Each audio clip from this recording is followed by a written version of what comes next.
The satellite phone crackled with static as Harry Mitchell pressed it against his ear, sweat dripping from his forehead onto the burning sand beneath his boots. 3 days without water would kill most people in the Mojave Desert. But Harry wasn't most people. Before we jump back in, tell us where you're tuning in from. And if this story touches you, make sure you're subscribed. Because tomorrow, I've saved something extra special for you. The voice on the other end spoke rapid Arabic, demanding $2 million for the safe return of TechVision CEO Rebecca Sterling and her family. What the kidnappers didn't know was that the man they'd dismissed as just another security guard at their Phoenix headquarters had spent 8 years as a Marine reconnaissance specialist in the Middle East, and their careless conversation had just revealed their exact location. Harry had been working the night shift at TechVision Industries for exactly 14 months, a job that paid just enough to cover rent on his modest apartment and keep his 10-year-old son Jake fed and clothed. Most people saw him as invisible, just another face in the sea of security personnel who kept the gleaming corporate tower running smoothly through the dark hours when executives slept peacefully in their suburban mansions. The desert city of Phoenix stretched endlessly beyond the floor-to-ceiling windows of the 42nd floor, its lights twinkling like stars against the black void of the surrounding wilderness. What his co-workers didn't know was that Harry Mitchell had once been Staff Sergeant Mitchell, a decorated Marine who had spent nearly a decade navigating the treacherous political and geographical landscapes of Iraq and Afghanistan. His specialty had been reconnaissance and intelligence gathering, skills that required not only physical endurance that could withstand the harshest desert conditions, but also linguistic abilities that allowed him to blend seamlessly into local populations. He spoke Arabic with the fluency of a native speaker, Pashto well enough to conduct complex negotiations, and had developed an almost supernatural ability to read the subtle signs that separated friend from enemy in regions where the wrong judgment could mean death. The transition from military service to civilian life had been far more challenging than any desert patrol or mountain reconnaissance mission he had ever completed. Coming home to discover that his wife had filed for divorce and moved across the country with their son had shattered something fundamental in Harry's understanding of loyalty and commitment. The custody battle that followed had drained his savings and left him with limited visitation rights, a situation that drove him to take the security job in Phoenix when Jake's mother relocated there for her new career in pharmaceutical sales. Rebecca Sterling represented everything that Harry's former life in the Marines had taught him to be suspicious of: wealthy, powerful, insulated from the real consequences of the decisions they made from their air-conditioned boardrooms. She commanded TechVision Industries with the ruthless efficiency of someone who had built her technology empire from a small software startup into a multinational corporation worth over $3 billion. Her public image was carefully crafted through professional photographers and strategic media appearances, presenting her as a visionary leader who balanced the demands of running a global business with the challenges of raising her twin daughters as a single mother following her husband's death in a climbing accident 3 years earlier. From his position at the security desk in the lobby, Harry observed Rebecca's daily routines with the same attention to detail that had once helped him track enemy movements through hostile territory. She arrived each morning at precisely 7:15, always carrying the same leather briefcase and wearing the kind of expensive business attire that cost more than Harry earned in a month. Preparing and narrating this story took us a lot of time, so if you are enjoying it, subscribe to our channel. It means a lot to us. Now, back to the story. Her interactions with employees were polite but distant, maintaining the professional boundaries that successful executives learn to establish between themselves and the people who worked for them. What Harry found most interesting about Rebecca Sterling was not her obvious wealth and power, but the subtle signs of stress that his trained eye could detect beneath her polished exterior. The way her jaw tightened when she thought no one was watching, the slight tremor in her hands when she signed documents, the dark circles under her eyes that no amount of expensive makeup could completely conceal. These were the same stress indicators he had learned to recognize in soldiers who were operating beyond their emotional and physical limits, pushing themselves to maintain peak performance despite internal pressures that threatened to overwhelm their carefully maintained control. The first time Harry's son Jake visited him at work during a scheduled weekend custody arrangement, the boy's natural curiosity and complete lack of respect for corporate hierarchies had led to an unexpected encounter that would change everything. Jake had wandered away from the security desk while Harry was completing his hourly rounds, somehow managing to gain access to the executive elevator bank and finding his way to the 38th floor, where Rebecca's office occupied the entire northeast corner of the building. Harry had discovered them engaged in an animated conversation about the expensive tropical fish tank that dominated one wall of her office, Jake pressing his small nose against the glass while Rebecca explained the different species with the kind of patient enthusiasm that suggested she rarely had opportunities for such simple, genuine interactions. The moment had been awkward for Harry, who found himself apologizing profusely for his son's breach of corporate protocol while simultaneously trying to extract Jake from what was clearly a restricted area where security guards and their children had no business lingering. But Rebecca had surprised him by insisting that no apology was necessary, that she had enjoyed Jake's questions and observations about her fish, and that he was welcome to visit them again during future custody weekends if Harry didn't mind bringing him by the office. The emergency began on a Tuesday morning when Harry arrived for his shift to find the TechVision lobby buzzing with unusual activity. Police officers moved through the building with grim efficiency, their radios crackling with coded communications that Harry's military training automatically translated into crisis management protocols. Rebecca Sterling had failed to arrive for her morning board meeting, a deviation from routine so unprecedented that her executive assistant had contacted building security before 9 o'clock. What transformed a missing person inquiry into a federal investigation was the discovery of Rebecca's abandoned Mercedes in the parking garage, its driver's side door hanging open and her purse scattered across the concrete floor. Security cameras showed her entering the vehicle at 6:45 the previous evening, but no footage existed of her leaving the garage. The digital breadcrumbs ended there, as if she had simply vanished into the desert air that surrounded Phoenix like an ocean of heat and silence. Harry felt his chest tighten with familiar dread when Detective Maria Santos informed him that his son Jake had been scheduled for an impromptu visit to Rebecca's office the previous afternoon. Jake's mother had dropped him off at TechVision during her lunch break, explaining that her pharmaceutical conference had been extended an additional day and asking if Harry could collect his son from Rebecca's office after his shift ended. The request had seemed unusual but not alarming. Another example of his ex-wife's tendency to make last-minute arrangements that complicated everyone else's schedule. Now Jake was missing along with Rebecca Sterling and her twin daughters, 8-year-old Emma and Sophie, who had been visiting their mother's office for what was supposed to be a brief after-school stop before heading home to their Scottsdale mansion. The security footage showed all 4 children in Rebecca's office at 5:30. Laughing and playing with the elaborate train set that Rebecca kept in her conference room for exactly these kinds of impromptu visits. By 6:15, the office was empty, and no cameras had captured their departure. The FBI arrived within hours, transforming TechVision's corporate headquarters into a command center that buzzed with the controlled urgency of a military operation. Special Agent David Chen established his base of operations in the building's main conference room, covering the polished mahogany table with maps, photographs, and communication equipment that looked disturbingly familiar to Harry's memories of similar setups in Iraqi safe houses and Afghan forward operating bases. Agent Chen's preliminary briefing painted a picture that sent cold fear coursing through Harry's veins. Rebecca Sterling's technology company had recently secured several lucrative contracts with defense contractors, developing encrypted communication systems that were considered strategically valuable to American military operations in the Middle East. Her personal wealth, combined with TechVision's classified government connections, made her an attractive target for any number of criminal organizations or foreign intelligence services seeking either financial gain or sensitive technical information. The ransom demand arrived 48 hours after the disappearance, delivered through a series of encrypted messages that demonstrated sophisticated technical knowledge and careful planning.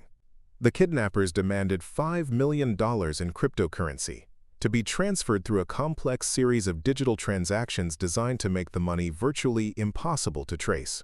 They provided no proof of life, no photographs or videos of their captives, only a chilling message stating that the hostages were safe in a location where no rescue attempt would be possible. What made Harry's blood run cold was not the ransom demand itself, but the method of delivery.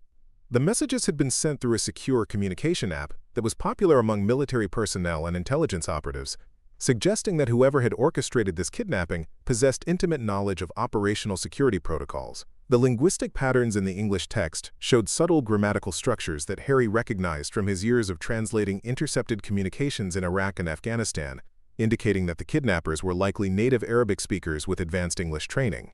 The FBI's investigation proceeded with methodical efficiency, interviewing every TechVision employee who had access to Rebecca's schedule and personal information. Harry found himself subjected to extensive questioning about his military background, his current financial situation, and his relationship with both Rebecca Sterling and his son Jake. Agent Chen's questions probed deeper than Harry was comfortable answering, touching on classified aspects of his service record and psychological evaluations that had been conducted following his return from his final deployment. During his third interview, Harry made a decision that would fundamentally alter the trajectory of the investigation. He revealed to Agent Chen that he had been maintaining unofficial surveillance of TechVision's security vulnerabilities since beginning his employment, a habit developed during years of reconnaissance work that he had never been able to completely abandon. His observations had identified several weaknesses in the building's security protocols, including blind spots in camera coverage and predictable patterns in guard rotations that could potentially be exploited by someone with patience and professional training. More significantly, Harry had noticed unusual activity in the weeks preceding the kidnapping. A cleaning crew had been working extended hours on the executive floors, ostensibly conducting deep maintenance on the air conditioning systems that required access to areas normally restricted to essential personnel. The crew's supervisor had presented credentials that appeared legitimate, but Harry's trained instincts had detected subtle inconsistencies in their behavior and communication patterns that suggested they were not who they claimed to be. The revelation triggered a comprehensive review of building access logs and employment records that uncovered a sophisticated infiltration operation. The cleaning crew had been systematically gathering intelligence about Rebecca Sterling's daily routines, her family's schedules, and the security protocols that protected TechVision's most sensitive areas. Their credentials had been expertly forged, their background checks fabricated through a series of shell companies that existed only on paper, and their supervisor had been communicating with outside contacts using encrypted messaging systems that bypassed all of TechVision's digital security measures. Agent Chen's analysis of the intercepted communications revealed a disturbing pattern. The kidnappers had not simply been planning a random crime of opportunity, but had been conducting months of careful surveillance and preparation specifically targeting Rebecca Sterling and her family. They possessed detailed knowledge of her business relationships, her personal vulnerabilities, and the emotional pressure points that would make her most likely to comply with their demands without involving law enforcement. The breakthrough came when Harry volunteered to analyze the linguistic patterns in the ransom messages, using skills he had developed during years of intelligence work in Arabic-speaking regions. His translation revealed subtle dialectical variations that indicated the kidnappers were likely from a specific region of northern Syria, an area where Harry had conducted numerous reconnaissance missions during his final deployment. The kidnappers' choice of certain phrases and grammatical constructions provided geographical fingerprints that could potentially narrow the search area from the entire Sonoran Desert to specific locations where someone with that linguistic background might establish a base of operations. Harry's military experience also allowed him to identify tactical patterns in the kidnappers' operational security that suggested professional training and careful planning. Their communication protocols, their method of selecting targets, and their apparent confidence in their ability to evade law enforcement indicated that they were not common criminals seeking quick financial gain, but experienced operatives conducting a carefully planned operation with specific strategic objectives. The personal stakes became devastatingly clear when Agent Chen shared intelligence suggesting that the kidnappers had no intention of releasing their hostages regardless of whether the ransom was paid.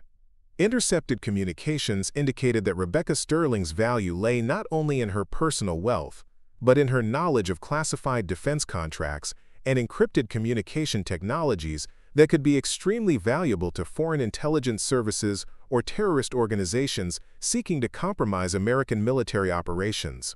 Jake's presence among the hostages appeared to be an unfortunate accident rather than part of the original plan, but Harry knew from bitter experience that such complications often resulted in the elimination of witnesses who could not be safely released.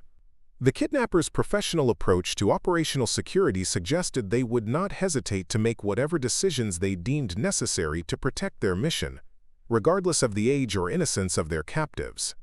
As the investigation entered its fourth day with no significant progress toward locating the hostages, Harry found himself confronting a terrible choice.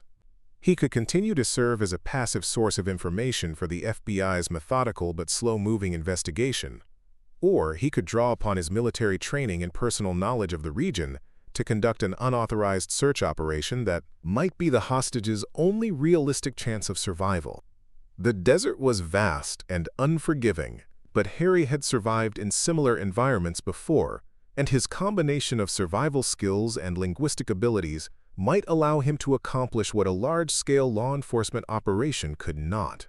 The confrontation with Agent Chen erupted in the TechVision conference room at 11:30 on Friday morning, 5 days after the kidnapping. Harry had spent the previous night analyzing satellite imagery and topographical maps of the Sonoran Desert, using his reconnaissance training to identify potential hideout locations based on the linguistic clues he had extracted from the ransom communications. His conclusion was stark and terrifying. The FBI's methodical approach was burning through precious time while Jake and the Sterling family remained in mortal danger. Agent Chen's response to Harry's analysis was predictably bureaucratic. Federal protocol required coordination with multiple agencies, extensive background checks on all potential sources of intelligence, and careful verification of any tactical recommendations before field operations could be authorized. The process could take weeks, and even then, any rescue attempt would involve dozens of agents, helicopters, and support vehicles that would be visible from miles away in the desert's flat, exposed terrain. Harry slammed his fist on the conference table with enough force to scatter crime scene photographs across the polished surface. His voice carried the authority of someone who had commanded Marines in life-or-death situations where hesitation meant casualties. The kidnappers were not going to wait for bureaucratic procedures to run their course. Every hour of delay increased the likelihood that they would relocate their prisoners or, worse, eliminate them as liabilities once they realized that law enforcement was closing in on their location. The argument escalated when Harry revealed that he had already contacted former military colleagues who specialized in private security and extraction operations. Marcus Rodriguez, his former squad leader, now ran a consulting firm that provided tactical support for corporations operating in high-risk environments. Rodriguez had access to equipment, vehicles, and intelligence resources that could be deployed within hours rather than weeks, operating outside the constraints that hampered official law enforcement agencies. Agent Chen's face darkened with anger as he realized the implications of Harry's revelation. Any unauthorized rescue attempt would not only jeopardize the official investigation, but could potentially result in federal charges for interference with an ongoing FBI operation. Harry would be risking his freedom, his future relationship with his son, and possibly the lives of the hostages if his independent operation went wrong. Harry's response cut through Agent Chen's threats with cold military precision. Jake was his son, and Rebecca Sterling had shown his boy more kindness and genuine interest in the past 6 months than most adults had demonstrated in years. If the FBI's careful procedures resulted in their deaths while he sat passively in a conference room reviewing protocols, he would never forgive himself. He had survived 2 tours in Afghanistan and 1 in Iraq by trusting his instincts and taking decisive action when conventional approaches failed.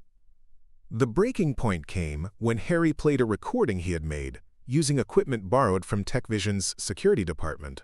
He had called the number provided in the ransom demand, pretending to be a representative of Rebecca Sterling's insurance company, seeking proof of life before authorizing payment. The conversation, conducted entirely in Arabic, had revealed far more than the kidnappers intended to share with someone they assumed could not understand their language.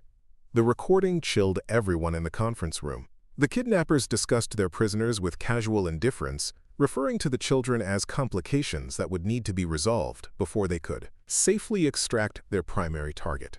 Rebecca Sterling's value lay in her knowledge of defense contract specifications and encrypted communication protocols, information that could be extracted through interrogation techniques that would leave no witnesses behind to identify their captors. Most terrifying was their discussion of timeline. The kidnappers planned to move their operation within 72 hours, relocating to a more remote location where they could conduct extended interrogations without risk of discovery. Once they obtained the technical information they sought, they would eliminate all evidence of their presence in the area, including their hostages. Harry's translation of the Arabic conversation included geographical references that pinpointed their current location with devastating accuracy. The kidnappers were operating from an abandoned copper mining facility approximately 40 miles southeast of Phoenix, In a region of the desert where summer temperatures regularly exceeded 120 degrees, and the nearest paved road was more than 15 miles away. The facility had been abandoned for over 30 years, its buildings slowly deteriorating under the relentless assault of wind and sand, making it virtually invisible to aerial surveillance. The mining complex offered tactical advantages that explained why the kidnappers had chosen it for their base of operations. The main structures were built into the side of a rocky mesa that provided natural concealment and defensive positions. Underground tunnels connected the various buildings, offering escape routes that would be invisible to anyone approaching across the open desert. Solar panels and water storage tanks indicated that the facility had been prepared in advance for extended occupation. Agent Chen faced an impossible choice. Harry's intelligence was more detailed and actionable than anything the FBI had developed through 5 days of official investigation, but authorizing an unauthorized rescue operation violated every protocol designed to protect both hostages and law enforcement personnel. If Harry's mission failed, it could result in the deaths of 4 innocent people and destroy any chance of successfully prosecuting the kidnappers. Harry removed his TechVision security badge and placed it on the conference table with the finality of someone who had made a decision that could not be reversed. He was no longer requesting permission or seeking official cooperation.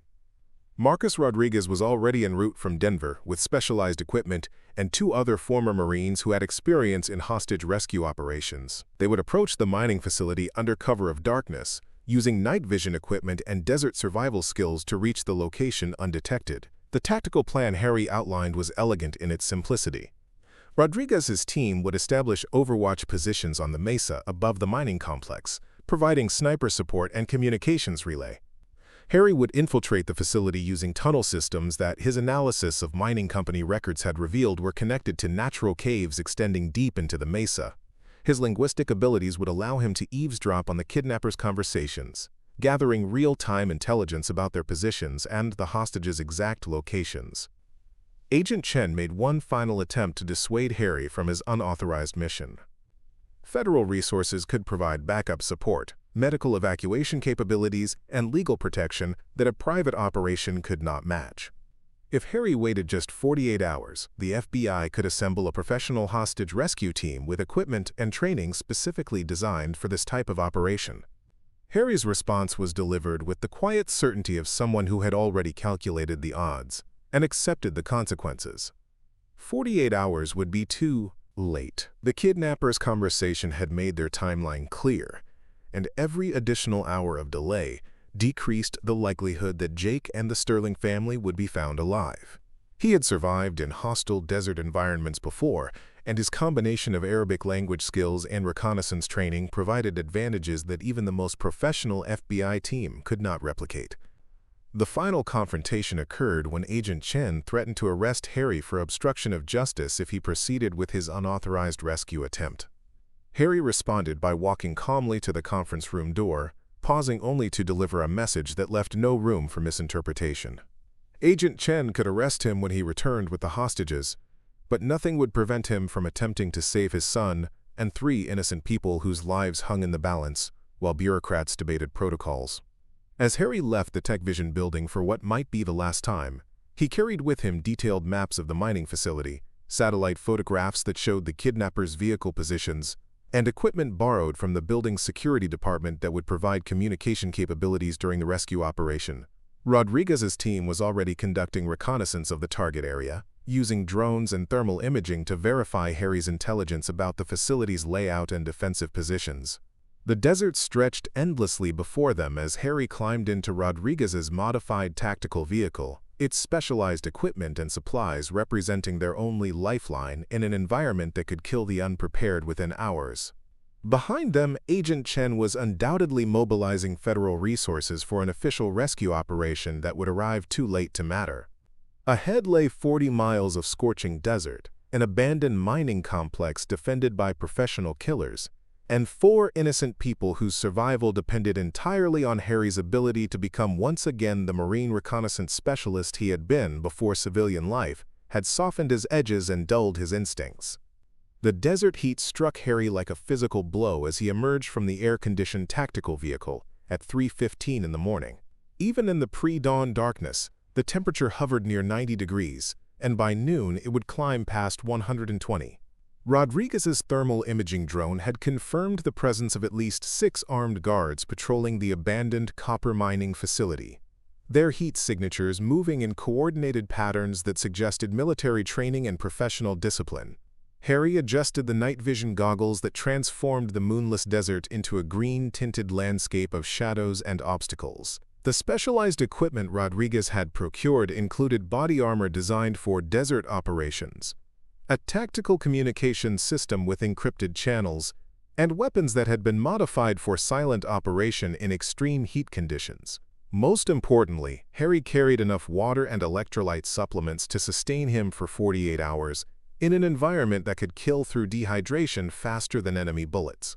The approach to the mining facility required crossing 3 miles of open desert terrain, where any movement would be visible to competent sentries using standard surveillance equipment. Harry's route took advantage of natural depressions and rocky outcroppings that provided minimal concealment, but his real protection came from techniques learned during reconnaissance missions in Afghanistan's equally unforgiving landscape. He moved in short bursts, timed to coincide with the guards' patrol patterns, freezing motionless during their sweeps, and advancing only when their attention was focused elsewhere. Rodriguez's voice crackled through Harry's earpiece as he reached the perimeter of the mining complex. Thermal imaging showed 4 hostages in the main administrative building, their body heat concentrated in what appeared to be a single room on the ground floor. 2 guards maintained constant watch outside the building, while 4 others patrolled the facility's outer perimeter. The kidnappers had positioned their vehicles near the mine's main entrance, ready for rapid evacuation if their position was compromised. The tunnel system that provided Harry's infiltration route had been carved from solid rock by miners seeking copper deposits deep beneath the desert floor. Decades of abandonment had left the passages partially collapsed and filled with debris, but Harry's study of geological surveys had identified a route that connected to natural caves extending into the mesa. The entrance was concealed behind a rockfall that appeared impassable but could be navigated by someone willing to crawl through spaces barely wide enough for a human body. Harry's progress through the tunnel system was measured in inches rather than feet. The confined space triggered memories of similar infiltrations in Iraqi cave complexes where enemy fighters had established hidden bases, but his claustrophobia was overwhelmed by desperation to reach Jake and the Sterling family before their captors decided they were too dangerous to keep alive. The rocky walls scraped against his body armor as he squeezed through passages that seemed to grow narrower with each forward movement. The breakthrough came when Harry emerged into a natural cavern that connected to the mining facility's underground infrastructure. His night vision equipment revealed a chamber large enough to stand upright, with passages leading in multiple directions toward different sections of the complex. Water dripped steadily from somewhere in the darkness above, and the air carried the metallic taste of copper deposits that had drawn miners to this location over a century ago. Harry's earpiece remained silent as he moved deeper into the facility, the rock walls blocking radio communications with Rodriguez's team positioned on the mesa above. He was completely alone in hostile territory, dependent entirely on his own skills and judgment to locate the hostages and neutralize their captors without triggering a firefight that could result in innocent casualties. The tunnels amplified every sound he made, forcing him to move with exaggerated care to avoid alerting the guards above.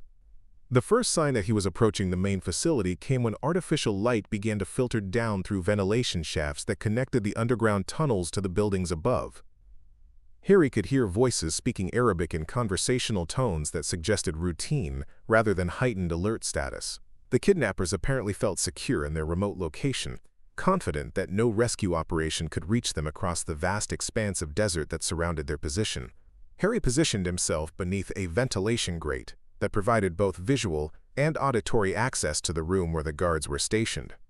His Arabic comprehension allowed him to understand their discussion of shift rotations, meal schedules, and complaints about the oppressive heat that made their duty assignments miserable. More importantly, he learned that their leader planned to begin interrogating Rebecca Sterling at dawn, using techniques that would likely prove fatal whether she cooperated or not.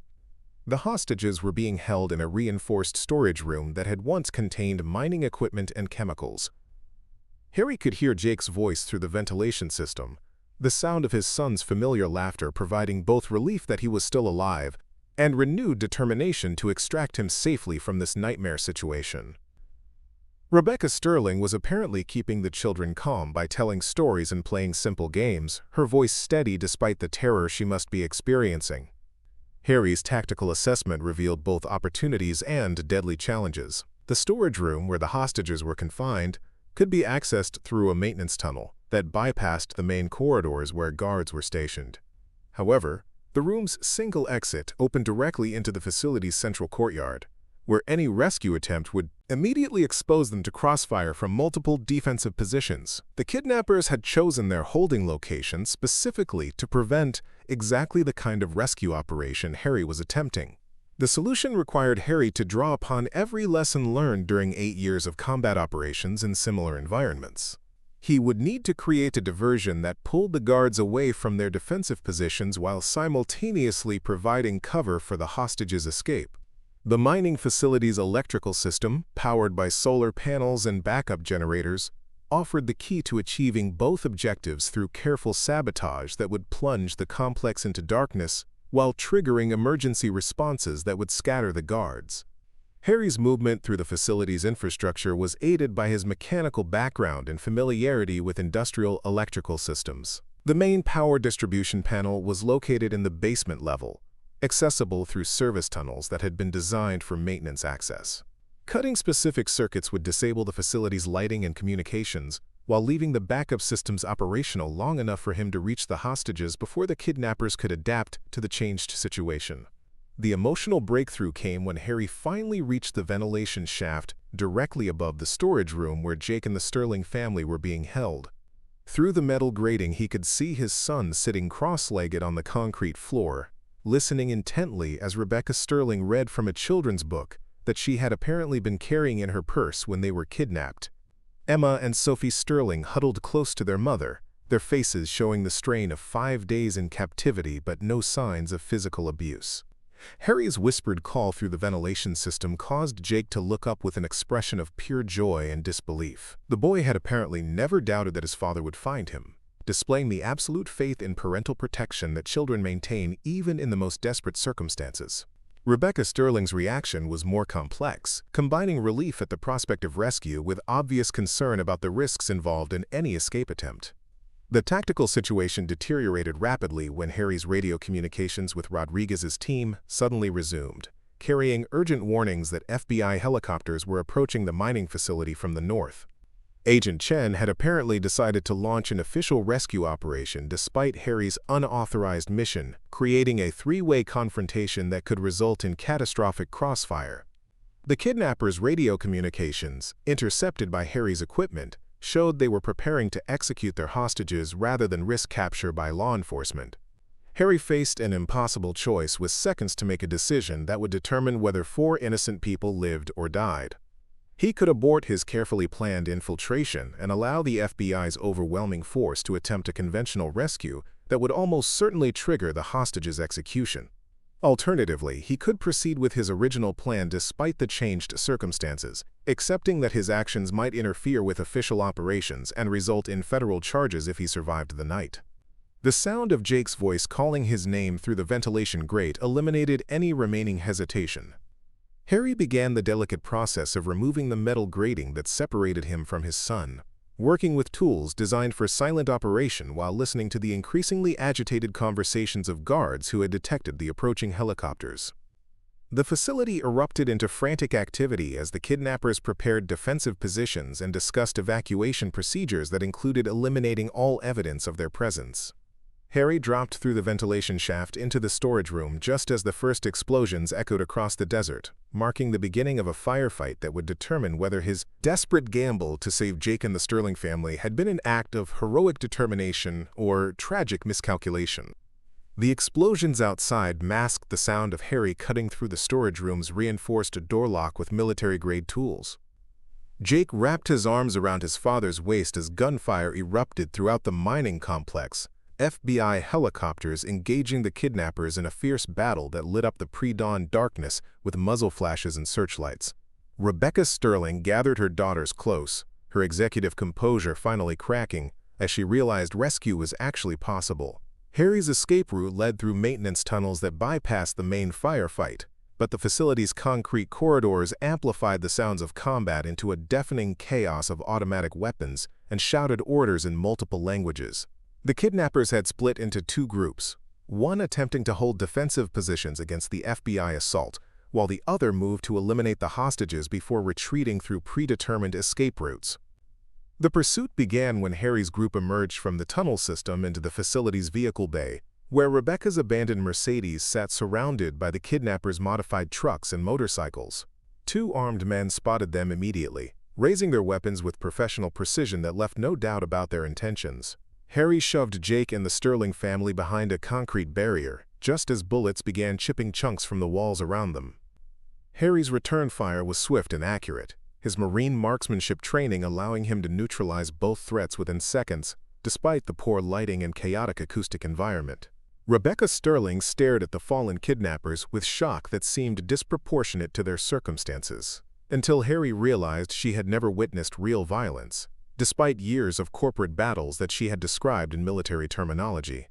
The escape across open desert required Harry to draw upon every survival technique learned during reconnaissance missions in Afghanistan and Iraq.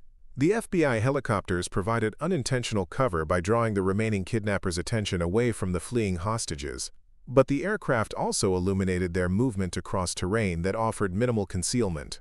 Harry led them toward Rodriguez's position on the mesa, knowing his former squad leader would provide overwatch protection during their most vulnerable moments. Jake's endurance surprised everyone as he kept pace with the adults across rocky terrain that challenged experienced hikers under ideal conditions. The boy had apparently inherited his father's physical resilience, along with an adventurous spirit that treated their desperate flight as an exciting challenge, rather than a life-threatening emergency. Emma and Sophie Sterling struggled more with the demanding pace, but their mother's encouragement and Harry's patient assistance kept them moving toward safety. The reunion with Rodriguez's team occurred just as the sun crested the eastern mountains, painting the desert landscape in brilliant oranges and gold that transformed the previous night's nightmare into something approaching beauty. Rodriguez had established a medical station with IV fluids and cooling equipment to treat heat exhaustion, while his communications specialist coordinated with FBI helicopters to arrange safe extraction for the rescued hostages. Agent Chen's arrival by helicopter brought both relief and complications. The federal investigation would require extensive debriefings from all participants, but Chen's expression suggested that Harry's unauthorized rescue operation had achieved results that justified the violation of protocols. The kidnapping ring had been dismantled, their leader captured alive, along with intelligence that would prevent similar operations against other American executives working on classified defense contracts. Rebecca Sterling's transformation became evident during the helicopter flight back to Phoenix, as she abandoned the professional distance that had previously defined her interactions with employees. She held Jake's hand throughout the journey, while expressing gratitude that transcended normal employer-employee relationships, acknowledging that Harry's actions had saved not only their lives, but prevented the theft of technology secrets that could have compromised national security. The aftermath brought changes that none of them had anticipated when this nightmare began. Harry received offers from multiple private security firms seeking someone with his unique combination of military training and Arabic language skills, opportunities that would provide financial stability, while utilizing abilities that civilian employment had never fully appreciated. Rebecca Sterling personally recommended him for a senior security position at TechVision, with compensation that reflected his true value rather than his previous invisibility. 6 months later, Jake's artwork covered the walls of Harry's new office at TechVision headquarters, drawings that featured helicopters and desert adventures rather than the sad, solitary figures he had sketched during the custody battles that seemed like ancient history.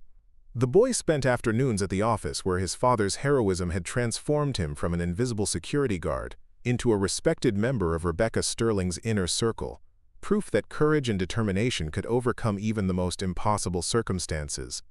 Up next, you've got 2 more standout stories right on your screen. If this one hit the mark, you won't want to pass these up. Just click and check them out.